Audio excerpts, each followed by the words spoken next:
வணக்கம் நான் உங்கள் chef Deena welcome back to chef Deena's kitchen. இன்னைக்கு நம்ம கிச்சனில் தாபா ஸ்டைலில் பண்ணுற பன்னீர் டிக்கா எப்படி ரெடி பண்ணுறது பார்க்க போகிறோம். இதோட ராஜ்மா மசாலா. இப்போ இந்த ரெசிபிக்கு தேவையான பொருட்கள்லாம் என்ன பார்த்தலாமா? பன்னீர் டிக்காக்கு தேவையான பொருட்கள்: பன்னீர் 400 கிராம், பெல் பெப்பர்ஸ் 3 நம்பர், அதாவது குடைமிளகாய், பெரிய சைஸ் வெங்காயம் 1 நம்பர், தக்காளி 1 number, Kashmiri chilli powder 2 tablespoon, மஞ்சத்தூள் 1/4 டீஸ்பூன், இஞ்சி பூண்டு paste 1 tablespoon, garam masala 1/4 teaspoon, jeera powder 1/2 teaspoon, chaat masala 1 teaspoon, kasuri methi 1 tablespoon, கொத்தமல்லி தேவையான அளவு, உப்பு தேவையான அளவு, ரீஃபைண்ட் ஆயில் மேரினேஷனுக்கு தேவையான அளவு. ஃபஸ்ட்டு நம்மக்கிட்ட இருக்க இந்த பன்னீரை எப்படி கட் பண்ணுறோம்? இந்த பன்னீர் 200 கிராம் பன்னீர் வந்து நம்ம என்ன பண்ணுறோம், 1/6 கட் பண்ணுறோம். கட் பண்ணும்போது எல்லாமே ஒரு ஈவனாக கட் பண்ணி எடுத்துக்கங்க.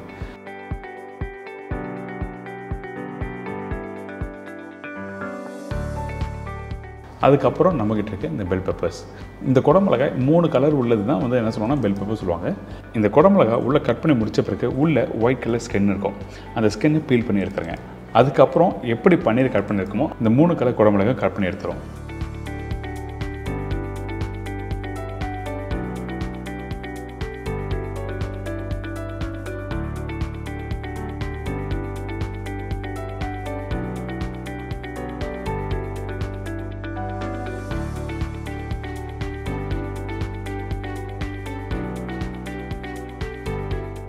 இதுக்கப்புறம் ஆனியன். இந்த ஆனியன் நீங்கள் கட் பண்ணும்போது முக்கியமாக கவனிக்க வேண்டிய விஷயம் என்னன்னா, இந்த வெங்காயம் வந்து சில வெங்காயம் 2 வெங்காயம் ஒட்டின மாதிரி இருக்கும். அந்த மாதிரி வெங்காயம் எடுக்காதீங்க. இந்த மாதிரி ரவுண்டாக இருக்கும் ஆனியன் எடுத்துக்கங்க. இந்த வெங்காயத்தை 1/2 கட் பண்ணி முடிச்ச பிறகு இந்த மேல் பகுதி இருக்குது பார்த்தீங்களா, அந்த கண் பகுதியை ஸ்லைடிங்காக கட் பண்ணி எடுத்துருங்க. அதுக்கப்புறம் திருப்பி 1/2 கட் பண்ணுறோம். அதாவது ஒரு வெங்காயத்தை 1/4 கட் பண்ணி எடுத்திங்கன்னா இந்த மாதிரி பக்குவமாக பல்லு மாதிரி நீங்கள் எடுத்துலாம். இதுதான் க்யூப்ஸ் மாதிரி கட் பண்ணுறதுக்கு ஈஸியான வழி. நீங்கள் கண்டிப்பாக ட்ரை பண்ணி பாருங்கள். இதுவே வந்து நீங்கள் வெங்காயத்தை வந்து நீங்கள் வேறு மாதிரி கட் பண்ணால் இந்த மாதிரி ஈஸியாக கட் பண்ண முடியாது. பன்னீர் என்ன சைஸில் கட் பண்ணமோ அதே மாதிரி இந்த வெங்காயத்தையும் பீல் பண்ணி எடுத்துரும். தக்காளி கட் பண்ணும்போது நல்ல கெட்டியான பக்குவமாக உள்ள தக்காளி யூஸ் பண்ணணும். கொஞ்சம் பழுத்து தக்காளி கட் பண்ணணுச்சுன்னா கட் பண்ண முடியாது. அதனால் இந்த மாதிரி எல்லா காய்கறி கட் பண்ணி எடுத்து வச்சுரும் மேரினேஷன் பண்ணுறதுக்கு முன்னாடி.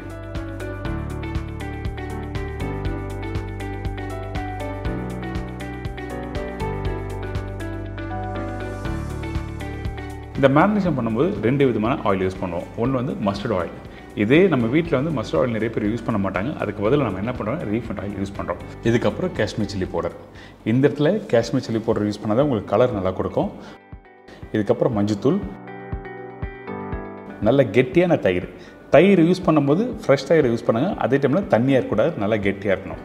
இதுக்கப்புறம் கரம் மசாலா போட்டிருக்கேன், சாட் மசாலா. இந்த இடத்துல சாட் மசாலா நீங்கள் யூஸ் பண்ணும்போது சால்ட்டோட தன்மை பார்த்து யூஸ் பண்ணணும், ரொம்ப முக்கியம். இதுக்கப்புறம் இஞ்சி பூண்டு பேஸ்ட்டு, ஜீரா பவுடர், கஸ்தூரி மேத்தி. இது எல்லாமே நம்ம வீட்டில் இருக்க பொருள் தான்.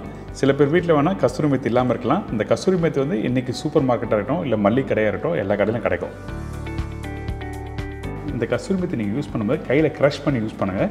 அப்போ தான் கொஞ்சம் பவுடர் ஆன மாதிரி இருக்கும். அதுக்கு பிறகு எல்லாத்தையும் நல்லா மிக்ஸ் பண்ண ஆரம்பிச்சின்னா உங்களுக்கு இந்த மசாலா ரெடி.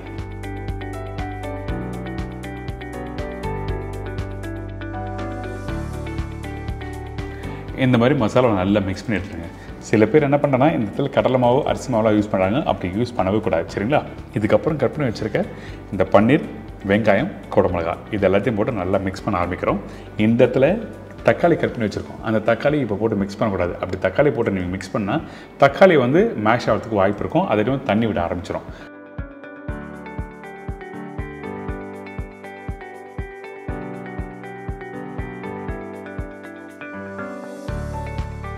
இப்போ எல்லாத்தையும் நல்லா மிக்ஸ் பண்ணி முடிச்ச பிறகு நம்ம பார்த்தீங்கன்னா இந்த கட் பண்ணி வச்சுருக்க தக்காளி, கொத்தமல்லி போட்டு ஒரு 10 நிமிஷம் ரெஸ்ட் விட்டுருங்க.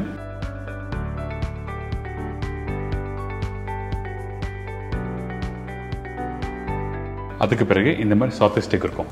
இந்த சாத்தே ஸ்டிக்கு வந்து எல்லா கடையிலும் கிடைக்கும். நீங்கள் மார்க்கெட் பண்ணால் கண்டிப்பாக கிடைச்சிடும். இதுக்காக வந்து நீங்கள் ஆன்லைனில் ஆர்டர் பண்ண அவசியம் இல்லை. இந்த மாதிரி சாத்தே ஸ்டிக்கு மல்லிகை கடையில் எல்லா கடையிலும் இருக்க ஆரம்பிச்சிட்டாங்க. இந்த சாத்தே ஸ்டிக் வாங்கிட்டு நம்ம என்ன பண்ணோம், ஃபஸ்ட்டு பன்னீர் ஒன்று இன்சர்ட் பண்ணுறோம். அதுக்கு பிறகு வெங்காயம், இன்னொரு பன்னீர், குடமிளகாய், இந்த மாதிரி 3 பன்னீர் ப்ளேஸ் பண்ணுறோம். அதே டைமில் நடுவில் காய்கறிகள் உங்களுக்கு பிடிச்ச மாதிரி தக்காளி வைக்கலாம், வெங்காயம் வைக்கலாம், குடமிளகாய் வைக்கலாம். ஸோ இந்த மாதிரி ஒரு ஸ்கியூரும் நம்ம ரெடி பண்ணிடுறோம். இந்த ஸ்கியூவர் நீங்கள் ரெடி பண்ணும்போது முக்கியமாக கவனிக்க வேண்டிய விஷயம் என்ன கேட்டால் இந்த பன்னீரை வந்து நீங்கள் குச்சி உள்ள நீங்கள் இன்சர்ட் பண்ணும்போது பர்டிகுலராக நடுப்பகுதியை பார்த்து இன்சர்ட் பண்ணுங்கள். ஏங்கன்னா குக் பண்ணும்போது சம்டைம் வந்து அந்த பன்னீர் வந்து நல்லா சாஃப்டாக இருந்ததுன்னா வெந்து வர டைமில் கீழே விழுந்துடும். அதனால் நடுப்பகுதியை வந்து கரெக்டாக இன்சர்ட் பண்ணிவிட்டு இந்த மாதிரி பிளேட்லேயே எடுத்து வச்சுருக்கேன். இப்போ பார்த்தீங்கன்னா ஒரு 10 நிமிஷம் வந்து நான் டைம் செட் பண்ணியிருக்கேன். அதுக்கப்புறம் 1 by 1 நம்ம ப்ளேஸ் பண்ணுறோம்.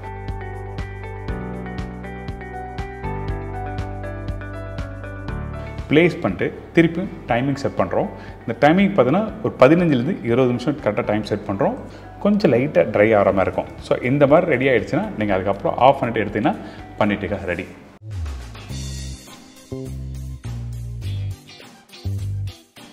பார்த்தீங்களா, சூப்பராக இருக்குல்ல பார்க்குறதுக்கு. இப்போ இந்த இடத்துல நம்ம என்ன பண்ணுறோம், பட்டர் அப்ளை பண்ணுறோம். எதுக்காக பட்டர் அப்ளை பண்ணுறோன்னா காரணம் இருக்குது. ட்ரை ஆகாமல் இருக்கிறதுக்கு பட்டர் அப்ளை பண்ணிட்டு கொஞ்சம் கொத்தமல்லி, சாட் மசாலா கடைசியாக போட்டு மிக்ஸ் பண்ணி எடுத்து சர்வ் பண்ணால் ஒரு சூப்பரான பன்னீர் டிக்கா ரெடி.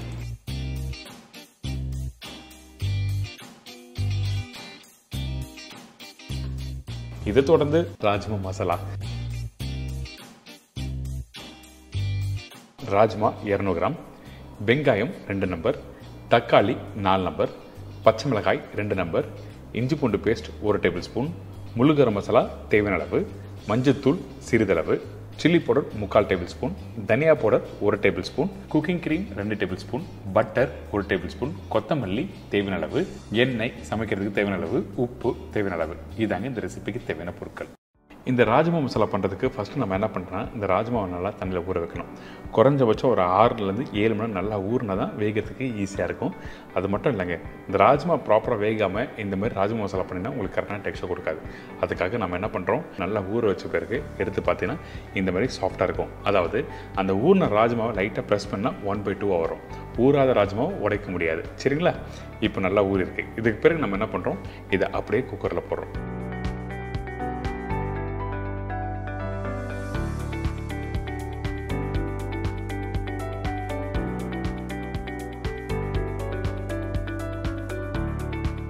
கொஞ்சம் தண்ணி ஊற்றி அரை உப்பு போட்டு பாயில் பண்ண ஆரம்பிக்கிறோம். குறைஞ்சபட்சம் ஒரு 6லேருந்து 7 விசில் வேணும், அதிகபட்சம் 8 விசில். இப்போ நல்லா வேகட்டும். இதுக்கப்புறம் மசாலா ரெடி பண்ணுறது பார்த்துலாம். ஃபஸ்ட்டு நம்ம என்ன பண்ணுறோம், இந்த கடாயில் எண்ணெய் ஊற்றிருக்கேன். எண்ணெய் சூடான பிறகு முழு கரம் மசாலா, அதாவது பட்டை, லவங்கம், ஏலக்காய், பிரிஞ்சி இலை இதெல்லாம் தாளிப்பாக போட்ட பிறகு பொடிசாக கட் பண்ணி வச்சுருக்கேன். இந்த வெங்காயம் போட்டிருக்கேன். இந்த வெங்காயம் போட்ட பிறகு நல்லா வதக்க ஆரம்பிங்க.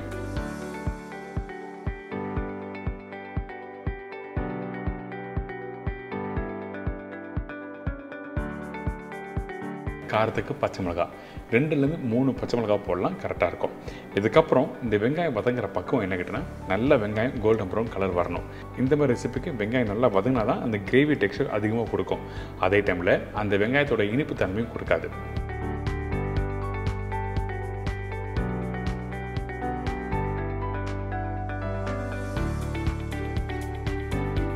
வெங்காயத்தை நல்லா வதக்கிட்டு அதுக்கு பிறகு இஞ்சி பூண்டு பேஸ்ட்டு.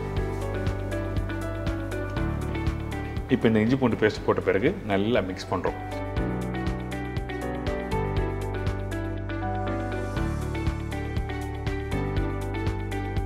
ரொம்ப சிம்பிளான ஸ்டைலில் நம்ம வீட்டில் இருக்க பொருள் வச்சு தான் இந்த ராஜ்மா மசாலா பண்ணுறோம். இப்போ இந்த இஞ்சி பூண்டு பேஸ்ட்டும் நல்லா வதக்காச்சு. அதுக்கப்புறம் கட் பண்ணி வச்சுருக்க தக்காளி 4 தக்காளி சொன்னோம் பார்த்தீங்களா, அதில் 3 தக்காளி இந்த இடத்துல போட்டிருக்கேன். 1 தக்காளி அரைச்சி போடுறோம். எதுக்காக இந்த மாதிரி பண்ணுற கேட்டிங்கன்னா அந்த ராஜ்மா மசாலா கொஞ்சம் ஸ்மூத்தான ஒரு டெக்ஸ்சர் வேணும். அதனால் ஃபஸ்ட்டு கட் பண்ணி வச்சுருக்க அந்த தக்காளி போட்டு லைட்டாக வதக்கிட்டு அதுக்கப்புறம் இந்த அரைச்சி வச்சுருக்க தக்காளி இதில் போடுறோம். இதே நாங்கள் ஹோட்டலில் பண்ணும்போது டொமேட்டோ பியூரி யூஸ் பண்ணுவோம். ஆனால் வீட்டில் இந்த டொமேட்டோ பியூரிலாம் இருக்காது. அதுக்காக நம்ம யூஸ் பண்ணுற 4 தக்காளியில் 1 தக்காளி அரைச்சி இந்த இடத்துல போட்டிருக்கேன்.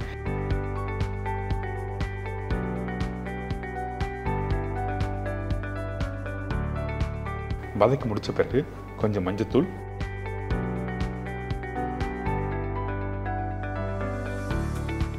மிளகாய் பவுடர், தனியா பவுடர், இந்த பவுடர் மசாலா எல்லாத்தையும் போடுறோம். இதெல்லாம் போட்ட பிறகு உப்பு தேவையான போடுறோம். உப்பு நீங்கள் வீட்டில் யூஸ் பண்ணும்போது பார்த்து யூஸ் பண்ணுவாங்க. நம்ம ஆல்ரெடி ராஜ்மா வேக வைக்கும் போது அதில் உப்பு போட்டிருக்கோம். அதே டைமில் இந்த மசாலாலையும் கரெக்டான உப்பு போட்டுக்கணும். இப்போ இந்த மசாலா போட்ட பிறகு நல்லா வதக்க ஆரம்பிக்கிறோம். அதாவது அந்த வெங்காயம் தக்காளி நல்லா மேஷ் ஆகணும். அதுக்கு பிறகு இந்த மசாலா குக் பண்ணுறதுக்கு தேவையான தண்ணி ஊற்றி நல்லா கொதிக்க விடுங்க.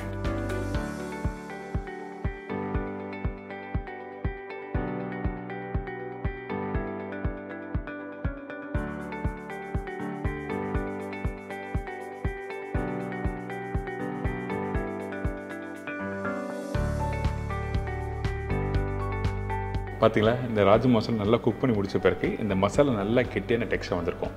இந்த மாதிரி வந்த பிறகு நம்ம என்ன பண்ணுறோம், நம்ம வேக வச்ச அந்த ராஜ்மாவை இதில் போட போகிறோம்.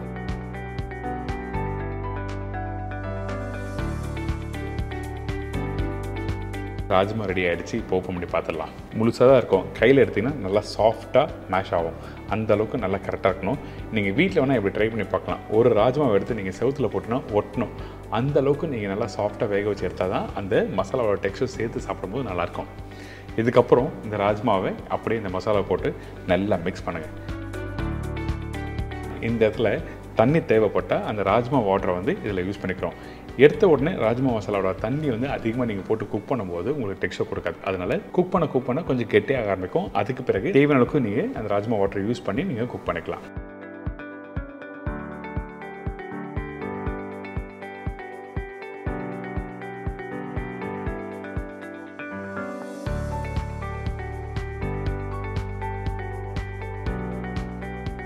இப்போது இந்த ராஜ்மா போட்ட பிறகு கொதிக்கிற டைமில் நம்ம என்ன பண்ணுறோன்னா கொஞ்சம் கொத்தமல்லி போட்டு ஒரு 10 நிமிஷம் நல்லா கொதிக்க விடுங்க.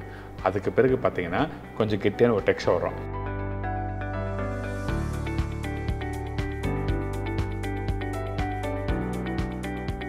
இந்த இடத்துல நம்ம என்ன பண்ணுறோம்னா பட்டர் க்ரீம் யூஸ் பண்ண போகிறோம். இந்த க்ரீம் வந்து ஆப்ஷன் தான். இதுவே வந்து ரைஸில் சாப்பிட்றீங்கன்னா இந்த க்ரீம் தேவைப்படாது. ஆனால் இருந்தாலும் இந்த க்ரீம் போட்டுனா ரிச்னஸ் கொடுக்கும். பர்டிகுலராக இந்த சப்பாத்தி, இந்த பட்டர் நான், ரொட்டி இந்த மாதிரி ரெசிபியோட சாப்பிட்றதுக்கு இந்த க்ரீம் போட்டால் தான் நல்லாயிருக்கும். அதனால தான் க்ரீம் போட்டிருக்கேன். இதுக்கப்புறம் பட்டர் கொஞ்சம் கொத்தமல்லி போட்டு நல்லா மிக்ஸ் பண்ணிட்டு எடுத்து சர்வ் பண்ணால் ஒரு சூப்பரான ராஜ்மா மசாலா ரெடி. இதே இடத்துல இன்னொரு விஷயமும் பண்ணலாம். அதாவது கொஞ்சம் கஸ்தூரி மெத்தி, காஞ்ச வெந்தயக்கீரை பார்த்தீங்களா, அந்த வெந்தயக்கீரை கொஞ்சம் லைட்டாக மேலே போட்டு மிக்ஸ் பண்ணி எடுத்தாலும் இன்னும் நல்லாயிருக்கும். இன்றைக்கி இந்த ராஜ்மா மசாலா எப்படி பண்ணுறதுலாம் தெரிஞ்சிருக்கும். கண்டிப்பாக ட்ரை பண்ணி பாருங்கள். நம்ம வீட்டில் ரெகுலராக இந்த ராஜ்மா வீட்டில் பண்ணியிருக்க மாட்டீங்க. ஆனால் இந்த மெத்தடில் நீங்கள் வீட்டில் ட்ரை பண்ணி பார்த்தீங்கன்னா அந்தளவுக்கு ஒரு சூப்பரான ராஜ்மா மசாலா தான்.